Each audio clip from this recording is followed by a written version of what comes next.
caso Senasa, señores, un mal profundo que ha marcado el tejido de la sociedad dominicana por el impacto y las vidas que se perdieron posiblemente por la falta de cobertura de ese seguro.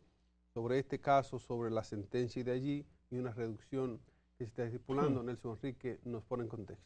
Así es, muchísimas gracias, Iván. Un juez reduce de 20, escuchen esto, a solo 5 millones la fianza de Ada Ledesma por imposibilidad de pago. Esto es en el caso Senasa. El séptimo juzgado de la instrucción del Distrito Nacional dispuso una importante reducción en la garantía económica impuesta a la señora Ada Ledesma, imputada en el presunto fraude millonario contra el Seguro Nacional de Salud, Senasa, rebajando el monto fijado de 20 millones a solo 5. La decisión se adoptó debido a que la procesada continuaba privada de su libertad en Najayo Mujeres por no contar con los recursos económicos para pagar la fianza que le había sido fijada originalmente.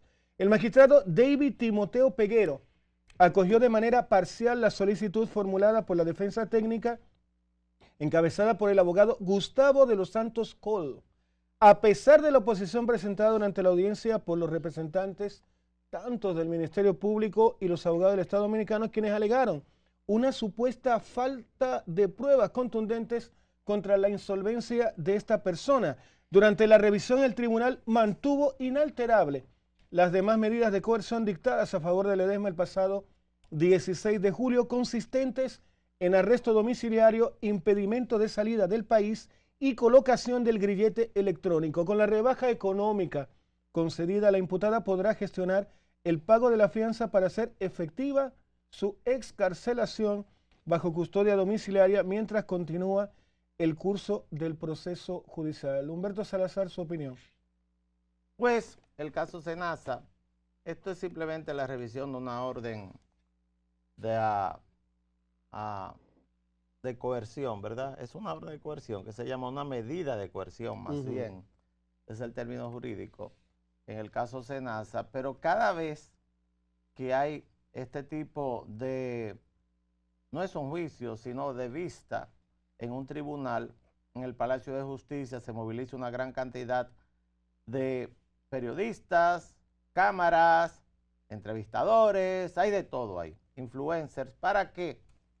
Porque ya está en el foco la situación física por encima de lo que trató esa variación de medida de coerción, que fue la disminución de una fianza de 20 millones de pesos a 1 millón de pesos, ¿verdad?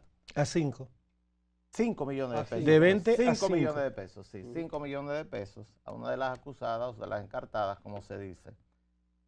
La situación física de Santiago Jacín. En el día de ayer estaba cojo. Y yo les aseguro a ustedes que no es, como dicen en la República Dominicana, haciéndose el enfermo. La esclerosis múltiple es una enfermedad larga, complicada, que consiste en lo siguiente. Lo voy a poner en palabras muy simples y voy a hacer el símil con algo que todos los que me están mirando lo van a entender. Si ustedes piensan en una transmisión eléctrica en sus casas, en el alambre en que está enchufada su televisor o su equipo de radio o la heladera, la nevera, ustedes saben que sale un alambre, ¿verdad? Pero el alambre está dentro de una envoltura. Esa envoltura es lo que impide que los alambres pequeñitos por donde se transmite la electricidad choquen con cualquier aparato o con cualquier superficie que provoque un cortocircuito o provoque quizás un incendio. El ser humano está construido de una manera básicamente igual a nivel de lo que es la transmisión eléctrica que se produce para producir y efectuar movimientos, funciones de los órganos, porque todo se transmite a través de una red de corriente. Y esa corriente, porque es electricidad, es exactamente electricidad, pues se transmite a través de neuronas que se interconectan. ¿Qué ocurre? Que también tienen una envoltura, exactamente lo mismo. Esa envoltura que se llama mielina, en el caso de la esclerosis múltiple, bueno, el mismo organismo, su sistema inmunológico, plantea de algún modo destruir la mielina. Y eso produce entonces problemas en la transmisión de esa electricidad, que es fundamental para el funcionamiento del ser humano. Y también, si no deja de funcionar, simplemente hay un retardo en la transmisión. Y eso es lo que provoca eso que ustedes están mirando, ese cuadro que ven. Wow. Que cada vez está más lento, cada vez está más delgado y ya está sufriendo de lo que llamamos una enfermedad oportunista, es decir, la diagnosticada podría tener más. La enfermedad oportunista, que a mí me sorprendió y es lo que más me llamó la atención para hablar de este tema, es que el juez en la última revisión de su medida de coerción, estoy hablando de Santiago Jacín, hablaba de una tuberculosis. En este caso, eso es una enfermedad oportunista, es decir, aparece porque hay una disminución de lo que es su capacidad de defenderse de las enfermedades, de esa enfermedad y de ese germen que está en su organismo. Probablemente esté en el mío también, pero como no estoy enfermo, a Dios las gracias, bueno, en mí no se va a manifestar por ahora, excepto que no tenga ya capacidad para luchar contra él. Ese es su cuadro clínico. Pero está el cuadro anímico. Ayer me decía alguien, es que se nota que está destruido moralmente. No hay una sola sentencia en su contra, que quede claro, Yo sé que los que me ven allá están convencidos de que es culpable. Yo no lo sé si es culpable o no. ¿Sabe por qué? Porque en este tipo de sociedad, una persona es culpable cuando tiene una sentencia en su contra de parte de un tribunal. Él ni siquiera ha pasado por el juicio a las pruebas. Y sin embargo le han metido 18 meses de prisión a una persona que está realmente enferma, que no se manifestaba antes. Bueno, su calidad de vida era diferente. En este caso, él está agravándose en cuanto a su salud. Cada vez que yo lo veo peor. Y ustedes también. Lo que pasa es que este país es sádico muchas veces. Es muy sádico.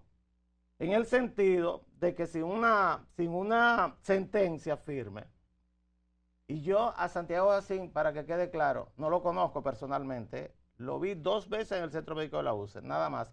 Nunca operó conmigo, yo no trabajé ahí, bueno, yo trabajé hace muchos años, después ya no trabajé más, y no es mi amigo tampoco, ni tengo nada que ver con él en lo personal, pero sé que si las cosas siguen como va, probablemente Santiago así muera en la cárcel, o muere en Las Parras, o muere en Najayo, porque está pidiendo su abogado, o él mismo, que lo trasladen a Najayo, porque Las Parras parece que la situación no es la mejor para ellos. De todos modos, creo que esta sociedad tendrá que examinarse frente a este caso.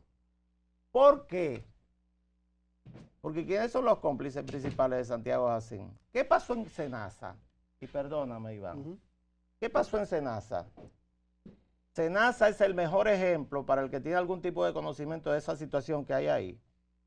De cómo la corrupción, si es que hubo, la presunta corrupción que hubo en esa aseguradora pública, es transversal a los 3 partidos políticos principales. Ahí hay apellidos vinculados tanto a la Fuerza del Pueblo como también al Partido de la Liberación Dominicana. El otro día me encontré con uno en un lavadero de automóviles. En mi caso los conozco a todos. Y ellos lo saben. Ellos lo saben, los conozco a todos. Por razones obvias. Es primero mi área y segundo, trabajé durante tanto tiempo en ese tema. Y tanto la doctora Altagracia Guzmán como quien les habla y otras personas que estábamos en el primer comité de Senasa, fuimos los que pusimos a funcionar esa institución. O sea, claro que me la sé. El otro día me encontré con uno en un lavadero público, lavadero de automóviles, y vino y me saludó. Hola, ¿cómo te va? No voy a decir el nombre porque él está colaborando con la fiscalía, con el ministerio. Flaco, así, parecía casi un cadáver también, y está sufriendo lo que tiene que ver con estar todo el tiempo a que le pregunte lo mismo. Pero ese es del PLD. Hay gente de la Fuerza del Pueblo metida ahí, apellidos muy sonoros que andan ahí, y ni hablar del Partido Revolucionario Moderno. Ya ustedes ahora entienden por qué el periódico Diario Libre hoy dice que los dominicanos no quieren saber de los partidos políticos. Al final todos son iguales. Dele Miren, para allá. antes de pasar con Freddy, que se acaba de unir con nosotros, yo quiero recordarle a Humberto que habla del sadismo de la sociedad dominicana, que es una de las sociedades más avanzadas o a quien le debemos el avance de la sociedad moderna. Se llama Francia, con una famosa revolución francesa. A Freddy y a Humberto, que les pasé un libro que yo no se han dedicado a leer todavía, que tiene que ver con un asunto que se llamó la guillotina, hablando de sadismo, Humberto. En Francia acabaron con el establishment cortándole las cabezas. República Dominicana, que Humberto ha llamado sádica, por el rencor que le guardan a los corruptos de la política, que entienden que deben morirse en la cárcel o hasta pena de muerte. Algunos piensan como Nelson y piden pena de muerte por mucha gente, y resulta muy coincidencial que la persona que estuvo a cargo o que está involucrado, que está acusado de temas históricamente no había pasado nada tan grande en términos de corrupción administrativa como esto. Que los Odebrecht, que todo el mundo, no, eso es, Freddy que sabe de escándalo, todo eso fue paja de coco, dicen en Baní, en la tierra de Freddy, para lo que ocurrió en Senado. Es un caso tan grande que no se puede escudriñar más, porque si se escudriña más, se desarticula todo el que estuvo involucrado ahí y cae gente hasta de los cielos. Que si siguen investigando en este caso puede desestabilizarse el país, y por lo que hemos trabajado por décadas y décadas puede verse destruido. Y por eso posiblemente la gente dirá, bueno, vamos a dejar eso así. Pero no es porque sea justo. No es porque sea justo. De la coincidencia que le hablo es que la persona que estuvo involucrada en el tema que afectó a más ciudadanos en términos de salud, según la acusación, está padeciendo un tema de salud. Es lo que se llama karma, se llama coincidencia, diosidencia, como usted le quiera llamar. Pero es muy extraño, y eso para recordarle a la gente que cree que se está llevando el universo, el mundo por delante, que como Dios ha puesto al Dios que usted le crea, ha dispuesto este mundo, ha sido de una forma que no falla. La justicia divina, como dice la Madre Nuestra, esa no falla. Los tribunales de la tierra pueden fallar y pueden comprarse por las autoridades y pueden poner el juez que ellos quieran, pero la justicia divina no falla. Ahora sí, Freddy Aguas Vivas, les saludo a todos ustedes. Buenos días, buenos días, buenos días. Soy Freddy Aguas Vivas, el hombre primicia. Tengo el placer de compartir con ustedes este espacio para que juntos veamos una panorámica de lo que pasa en el país y en el mundo, y desde ahí abordar con las ideas y los aportes que podamos hacer para discutir con ustedes en un tú a tú, de tú a tú, a la franca, estos hechos que son tan espeluznantes, ¿verdad? Yo creo que además del saludo puedo dar mi opinión sobre el tema que estamos abordando. Claro que sí, 2 por 1. 2 por 1. Right, sí. Bueno, Pablo Neruda, en su Versailograma a Santo Domingo, desde la Isla Negra de Chile, en 1965, escribió ese poema. Es un poema, pero es una especie de oda, ¿verdad?, que hizo Pablo Neruda. Decía, para referirse a los españoles, decía: buscaban oro y lo buscaban tanto como si les sirviese de alimento. Y entonces para hacer un símil con lo que representa el proceso de corrupción que se montó en este país desde el Estado Dominicano. Entonces, yo pienso que en este caso, y Humberto es el que más nos ha ambientado, porque tuvo la dicha o la desdicha, porque debe ser una tortura uno tener tanto conocimiento de un caso que a uno le es urticante. Entonces, Humberto nos ha ido orientando de la situación de salud, lo que está pasando en la parte jurídica. Y yo digo, bueno, aquí se creó una estructura social de corrupción y se creó una estructura política de corrupción, y lo ha dicho Humberto. Hay de los partidos políticos ya involucrados directamente, y tú dices, bueno, no fueron los partidos, fue 1, 2, 3, pero es la concesión que tenemos, el criterio que tenemos de la moral con que debemos medirnos en la sociedad en la que habitamos. Entonces, señores, aquí se creó una estructura de corrupción, y esa corrupción sirvió para fines políticos. yo no sé si eran políticos sometidos a actos de corrupción o corruptos sometidos a puestos políticos. Pero lo cierto es que hay una mezcolanza fúnebre que nos afecta y nos aturde.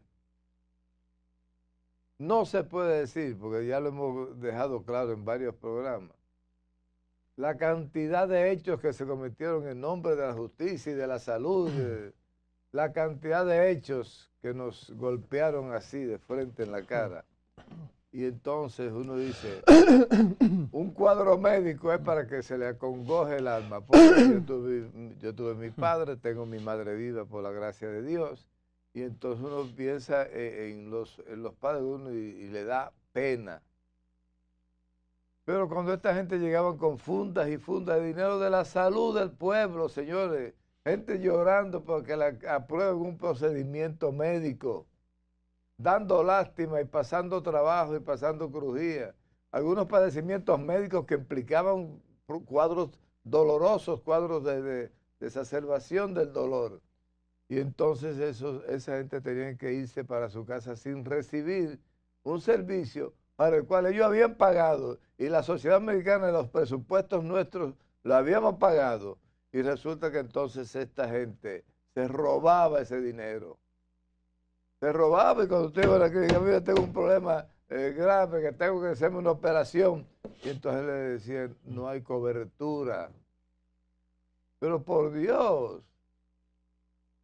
Y es loco que estamos. ¿Cómo tú me vas a decir a mí que con todos esos recursos que estaban entrando en SENASA no había cobertura para un proceso médico normal? Entonces, ahora da pena. Coño, uno ve un viejito así, entonces uno que tiene sus padres, uno que tiene, ya va caminando para allá. Ya yo dentro de 20 o 30 años ya voy a ser un viejito como eso. Así. No, como en 40 años más. Entonces, tener que ver este proceso y nos ponen contra la espada y la pared porque hay que cogerle pena. Lo normal es que tú ves un cuadro así, que un señor mayor, enfermo, debe uno darle pena. Pero si la justicia determina y si la justicia pudiera probar que es un maldito ladronazo, si se prueba eso, entonces, ¿qué pena del diablo tiene uno que... Sí, pero Freddy, perdóname. ¿Y el componente político? O sea, no, espérate. No pueden centrar eso en Santiago Jacín, ¿eh? No, Santiago Jacín era el jefe de la campaña externa de reelección, no. ¿Y la política? Humberto está aquí, ¿verdad? Que no, yo estoy aquí sentado. ¿Y la política? ¿Cuánto se usó ese dinero para pagar la reelección del actual presidente? Eso no se ha dicho nunca, para allá no miran, ¿verdad? Es más fácil centrarlo todo en Jacín y que se muera. Que se muera para que se calle. ¿Cuánto se usó en la campaña reeleccionista? Yo quiero saberlo. ¿Cuánto se repartió? ¿Cuántos de esos vehículos que es de una sola marca? Una sola marca, busquen la foto. Que está vinculada también al tema a través de su cuñado. ¿Cuánto se usó ahí? No, todo es Santiago Jacín. No me desvíen para allá nada más, ¿no? No. El problema principal de SENASA, y ellos saben que yo lo sé, fue cuando metieron 2.2 millones de usuarios en el régimen subsidiado. Con carnet yo estoy ahí y ni siquiera lo sabía. Todo el que no tenía un empleo ahí lo metieron ahí y comenzaron a dar dinero a borbotones a esa aseguradora. Ese es el tema. Entonces, no, vamos a sacar, ¿cómo es que dicen? La monjita, no, vamos a hablar de todos. Porque el problema es que yo tengo miedo, Freddy. ¿Tú sabes de qué? Yo te digo ya. ¿Tú sabes que yo tengo miedo? De lo que está pasando. Pues yo lo estoy mirando, pero muy claramente. No, vamos a centrar todo, a tirarle todo a Santiago Jacín, a ver si se jode y se muere en la cárcel. Para enterrar todo ahí. Para enterrar todo ahí. En esa casa. ¿Y cómo es que tú dijiste ahora mismo? Pero aquí estoy yo. Aquí, Humberto está ahí, señores. Humberto está ahí. Aquí están buscando la forma de enterrar en ese ataúd, meter todos los expedientes. Todo, exacto, y ya se acabó el caso. Wow. Bueno, comentarle, antes de partir mi comentario, que el día de ayer mi querido amigo y hermano personal, don Alberto Fiallo, ingresó el recurso de inconstitucionalidad contra el tema de las candidaturas independientes. Ya lo había hecho también mi querido amigo el doctor José María Cabral hace ya un mes. Ambos ya están, ambos recursos, en el Tribunal Constitucional. Eso es muy buena noticia para todo lo que está ocurriendo con Santiago Matías, Dominicanos Primero y tantos otros movimientos, Fernando Abreu, etcétera, que quieren llegar a la presidencia de la República para limpiar un poco lo que la clase política ha hecho en la República Dominicana durante décadas. Fíjense que a Trujillo lo matan con la excusa de que era una dictadura, que se había robado todo. ¿Cuánto se ha robado de 1961 hasta ahora? ¿Se robó más que Trujillo? 1.000 millones de veces. Esta gente, me encantó la oda que nos acaba de compartir don Freddy Aguas Vivas. Y es así, es como el narcotraficante. Lo vimos en Breaking Bad. Cuando la mujer lo agarra en la bodega y le dice, pero con eso que está ahí podemos vivir 10 vidas. Ya no necesitamos más dinero. Termina eso, quedémonos tranquilos, agarremos ese dinero, vayámonos de aquí. Y aquí no ha pasado absolutamente nada. Pero ya él tenía dentro de su mente enferma de que había que hacer más dinero. Y a partir de ahí, todo es muerte y todo es desgracia. Lo mismo que sucede en la política. ¿Cuándo es suficiente? ¿Cuándo tú puedes decir, basta? Yo creo que ya tengo suficiente dinero, déjame irme.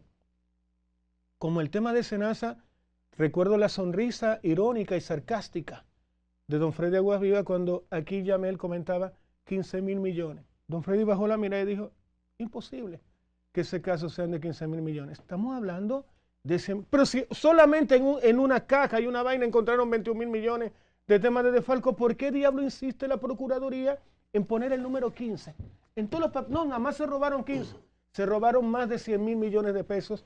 Es una realidad. ¿Por qué hay 3.2 millones de dominicanos viviendo fuera de la República Dominicana? Porque este país no es un paraíso. ¿Quién convirtió este país en un maldito infierno para el dominicano? Fue la clase política. ¿Y quién mierda va a mantener una familia con 30.000 pesos? Es imposible. Con 33, 35, 45, 50, 60.000.